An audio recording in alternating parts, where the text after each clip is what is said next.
sweldo. Oo nga. Bahala na kayo kung wala kayong nasweldo, ha? Ay, traffic daw. Traffic day! Oh, traffic day. Budget kasi. Huwag sanang umulan. Huwag sanang umulan. Dahil pag Umulan umulan, ba? baha day! Iyo. Nako. Kuha Malapit sa ano, na. ha? Bulacan. Kita mo yun? Oo, Ang grabe, tagal na no? palang ginagawa nun. Baka naubos na. May pondo pa kaya yun? Ha? Hindi kayo na ipamigay ng kontraktor. Ala. O ba, hindi dapat tingnan yun. Kawawa yung mga taga-Bulacan, oh. Oo. Ano yung mga dahilan? Ulan. Ulan.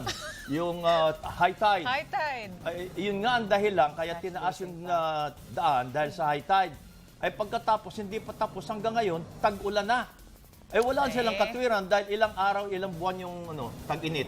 Sobrang Tagal din init. nun, ah. Oh, ay. Kaya nakakatuwa yung reaksyon ng DPWH. Ay, Na. DPWH yun. Oh, pagsasabihan daw. Huwag ka nang magtaka. DPWH yun. Department of Public Works and Highways. Sorry. Funny ka. Department of Works, Department of Public Eh, Works. hindi kasi, hindi ba nila namumonitor yun? Papunta O, siya ng airport pagsasabihan na. daw. Hindi ba? Busy sila. Oh, busy siguro. Baka magpapahinga muna kasi Panay kasi ang weekend punta na sa- eh. Kawawa naman. Kawawa naman sila. Mag-rest daw muna kasi weekend. Sige na. Happy Iyan po weekend. mga balitang binantayan namin para sa inyo. Tuloy-tuloy po ang